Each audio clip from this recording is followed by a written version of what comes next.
नमस्कार, मेरे साथ सोनू जोशी जी नगर पालिका परिषद खोड़ा गाजियाबाद से पार्षद है।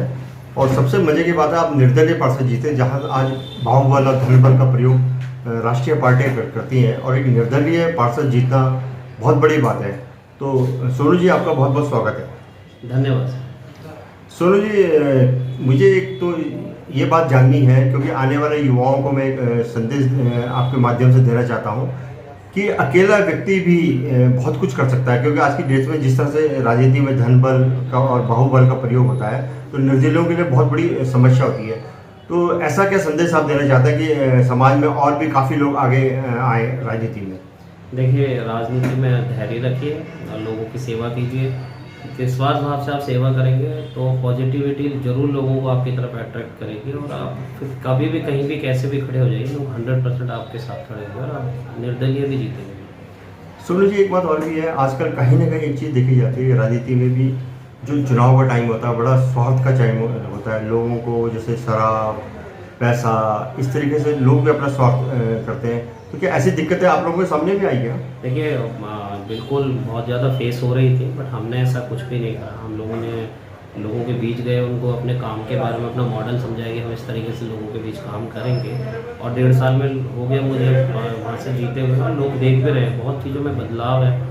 आप जो लाइट के खंभे होते हैं वो 27-27 साल से गलियों में नहीं लगे थे। मतलब लोग ऐसी डंडों में, बांस के डंडों में तारे लटका के ला रहे थे। आज 27-27 साल बाद मेरे वार्ड के अंदर खंभे लग रहे हैं, लाइटों के तार डल रहे हैं, बॉक्स लग रहे हैं, स्ट्रीट लाइट्स लग रही हैं गलियों के अंदर। लोगों को खुद ही बदलाव दिखने की लाइट्स का। पानी के 40 साल से गंगा जल की बहुत असुविधा थी, तो पूरे क्षेत्र के अंदर जब भूख हड़ताल 12 दिन हमारी एक टीम द्वारा करा गया, तो उसमें मैं पूर्ण रूप से पूरे सक्रिय रहा।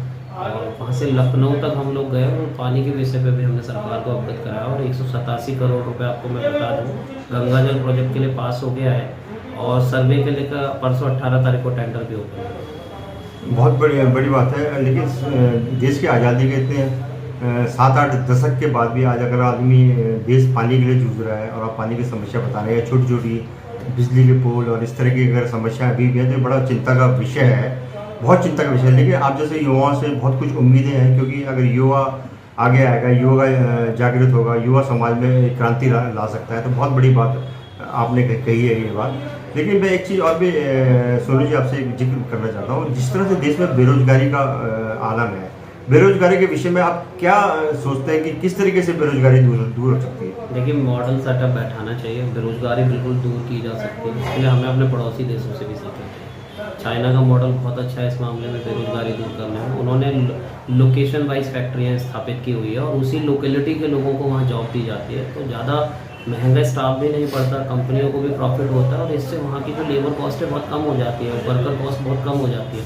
तो अगर आप वाकई बेरोजगारी ख़त्म करना चाहते हैं, जैसे हमारे उत्तराखंड स्टेट में ले लीजिए, बहुत जगह पहाड़ों के अंदर भी ऐसी जगह है, प्लेन है, जहाँ पे हम लोग हिमाचल की तरह दवाई फैक्ट्रियाँ और ये सब लगा सकते हैं। अगर मॉडल स्थापित करना चाहें तो कहीं भी हो सकता है रोड बनाने के लिए।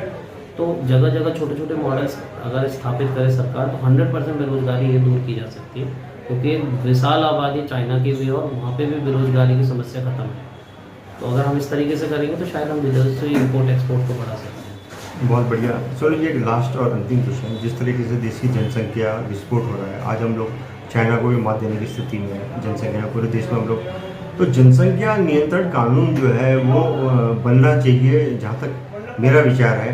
आपका इस विषय में क्या कहना है? बिल्कुल बनना चाहिए सर, जनसंख्या का नियंत्रण होना बहुत ज़रूरी है। आने वाली अगर संसाधन सीमित हैं, देश की ज़मीन सीमित है, देश के जो भी संसाधन है लोगों के लिए वो बहुत सीमित है, और अगर इस प्रकार से अगर बढ़ती रही ना जनसंख्या, तो एक दिन वो संसाधन कम हो जाएंगे, बेरोजगारी का आलम इतना बुरा हो जाएगा।